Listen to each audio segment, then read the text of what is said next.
I, Vincent Tricasso, solemnly swear to faithfully execute 12 episodes of The Gouche in the year 2021. I will support and defend what I believe to be the right content for The Gouche. I will talk shit against all enemies, foreign and domestic. I take this obligation freely, but with mental reservations and the thought of evasion. So help me, Steve Buscemi. Ideally, I would have wanted to say I'm going to release an episode every month of this year, but it's the Gouche, man. I mean, we don't have a tight butthole at the end of that taint. It's very loose, so we're going to keep it that way. So what is up, douchebags? I know it's been a while, and I guess I could have any number of excuses for not posting an episode, but the truth is, I needed to grow back my hair. That's where I get my power from. And coincidentally, I was able to grow this chia pet that you see before you now, this nice-ass caterpillar. And I'm basically like Super Saiyan right now. Your brother's feeling good. Let me tell you something. Now, that's the nerdiest joke I have ever made. But, did you really have a childhood if you didn't watch Dragon Ball Z? I don't fucking think so. No, I don't think you did. No, but in reality, I feel like the progress that I've made and the effort I put forth in the show, I was just not enough. You know what I mean? And I know it's not going to get traction over a few episodes, but I was hoping to be a little bit more, put together. And like I said, I just need to be more loose butthole with it. I go too scripted because I'll do a take after a take after a take until what I think you'll think that's funny, and then I'll go with that one. But like I said, this is a podcast, so we need to have a loose butthole. Very loose. I'm not talking about a fisting butthole, but at least 3 fingers or 2, and you can just get past the first knuckle of the third. I'm not. That was loose. I didn't write that down, so we're gonna keep that. But I don't know. I was just getting a little too cynical with things, too. I just felt like I was angry all the time, and I was only posting these when I'm angry. But, I think that is, an aesthetic of the show, and I can't take that away entirely. But I do hope to be a little bit more upbeat and a little bit more happy. And, we are working on it. We're doing better. We are. But, yeah, I also think, just to compare it to things doing stand-up comedy, a lot of people can confuse what's funny with what's depressing. And I mean, I'm guilty of it for sure because I don't know, I guess my jokes are getting a little too sexual, and just watching them back, I just come off like a huge cuck. And I just want to get away from it. I mean, I started this new material because I didn't like me calling myself fat all the time and getting jokes just from self-deprecating humor. But I guess that's kind of my itch. I don't know if I'm going through the caliber of my personality in stand-up, insecure about being fat, but I'm really not that insecure. I did have a wardrobe change for the Gouche, but that's just because I am comfortable. Don't get me wrong. I've said this before. I'm comfortable, but to put that out there, I'm not gonna lie, I don't even want to see myself shirtless that much. But I did what I did. But from now on, I'm gonna try to build, a iconic look, I guess I should say, because with this mustache, it's staying twirled. I got the fucking wax, the whole fucking 9 yards. I've been trimming weekly, actually every few days. I've been trimming this shit, and I don't know, dude. I feel fucking good. I feel fucking real good. No, the truth is, I am the happiest I've been in a very long time. Me and Brandon just released a short film on YouTube, Lady from the Sky. It's about to pass 700 views, and we passed 100 subscribers after releasing it. So, I mean, I know that's little progress made in the grand schemes of YouTube, but it's still progress, no doubt. And like I said, we're trying to be a little bit more upbeat on the Gouche. So it's a win for us. It's doing the best that any video on our channel has ever done. You should definitely give that a watch. I will link it in the description for you. What else was going good? I got a new job. I'm not making pizzas no more. I'm going to merchandise Circle K's in the greater Akron area. So that's nice. It pays salary and benefits. Hopefully I can opt out of benefits and get some more pay because I'll still be on my dad's health insurance until I'm 26. I'm getting off that titties, boys and girls. I'm on the titties still, but I'm not using teeth anymore, to hold on. I'm just straight instead of. Yeah, so what else? What else? Oh, I also had sex with a girl that I've been trying way too long for. Like, way too long. I wish it was more than just sex, but it is what it is. I can't help it. I've been knocking on the door a few times, but I only get 1 to 2 word replies. So there's that.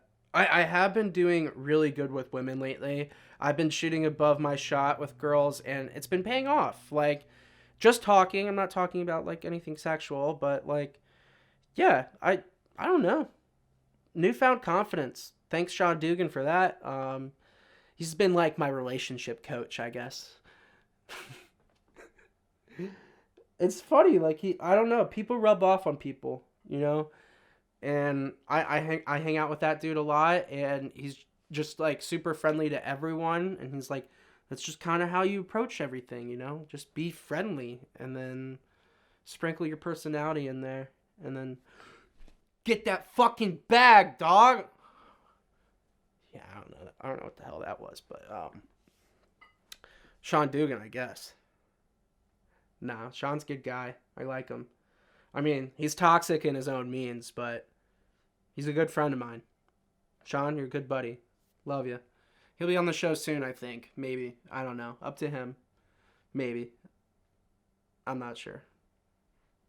But yeah, doing really good with the ladies. What else? Cut down on my cig consumption.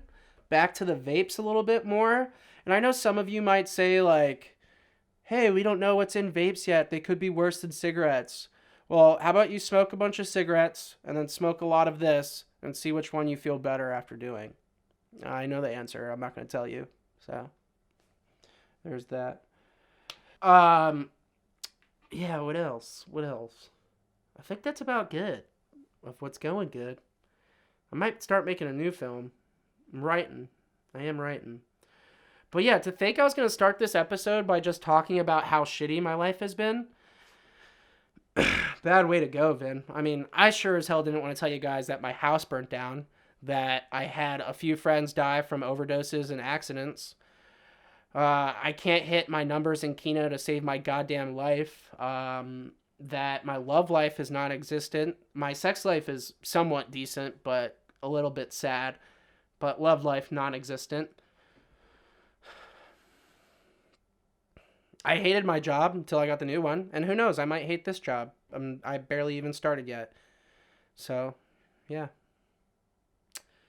I wasn't going to talk about those things, but this is the Gouche. We talk about everything. The good, the bad, and everything in between. We pluck on those taint hairs. We strum a tune that maybe other people won't like, but we strum to our own beat. Yep. So I got a quote from There Will Be Blood, Paul Thomas Anderson. I have a competition in me. I want no one else to succeed. I feel like that's true for about everyone. And we're always in this like mode of comparison, whether it's internal, like with family, friends, and whatnot, or external, like celebrities, famous people, or the media. And I just feel like it's a bad way to go and a bad way to position yourself. But that's how we kind of judge our own happiness when honestly, you just need to find something that makes you happy. Get a career, have a passion, and stick to it. And just be you, unregretfully. So, that's what I'm going to try to do, guys. I don't know. I think we're doing good, to be quite honest. But my mom was telling me the other day that the definition of insanity is doing the same thing over and expecting the different result, which I'm sure many of you have heard that quote before. And at first I was like, bitch. I didn't really say that to her, but I wanted to. No. No, just like how most moms are, she was right. I needed to change things up for myself, and that's what I did, and I think I'm better off for it. Who knows if those things will be beneficial in the long run, but hey, short-term change for a long-term one. Yeah, you can see that I got a new wardrobe here. Doing mostly white tees now on the show, or at least the past 2 episodes, I believe. Um, I'm still comfortable who I am. I mean, don't get me wrong, I am fat, and I won't deny that. And I will say I'm not beautiful, but I'm confident. I just don't think we all need to see me on a daily or on a monthly basis just constantly shirtless. I'm sure there's going to be times in the summer where I get a little too heated during a topic and the shirt's coming off. Like, it'll come off. It might rip it off. I ripped off my shirt at vacation. My buddy Sean, that I was just talking about, he bought me a shirt, and because my white tee was just dirty as all hell. And I went right up to that stand and I was like, whew, ripped it off and asked for a trash can. No, it was kind of embarrassing. I got really drunk the last day. I shouldn't have, but it is what it is.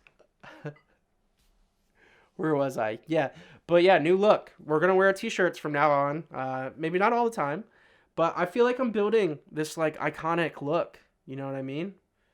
Like the mustache, the hat. Now I need to complete it with the t-shirt. The pants could be anything, but the t-shirt, I think that's the big one. This shirt's a little too small too. It's like grabbing into my titties, into my rolls. So, yeah. What else we got to talk about? Yeah, the film was a good time. We met a lot of people, casted through backstage, and we got our crew mostly through the Facebook film pages. And, you know, making a film, even making these, is really difficult. But, like, when you have to get, like, a crew and everything, it definitely becomes something else. Like, especially as, like, the director and producer, you have to manage so many personalities and, like, things on set that, I don't know, it's overwhelming at times, but it's still really fun. I love to do it. The only thing I say, like, I need to, like, do more strictly is, all right, so my production and my pre-production's like pretty strict. I stay on schedule, like go with my deadlines, but it's when I get into the editing bay that I procrastinate a lot. And I think that's partially because I'm not the best editor and I want things to be perfect, and I try a little too much or go a little too far beyond my capabilities. And that just drags things out when, like, you post about it, like production, and then you're not releasing the film until like 5 months later. People start to forget about it, and you don't want people to forget about it because you want, I guess, the most remembrance, so people are excited or want to watch your film or your content in general. So it's difficult. I need to just be more strict on the deadline end when the film's supposed to be actually finished. So, yeah, there's that. What else we have?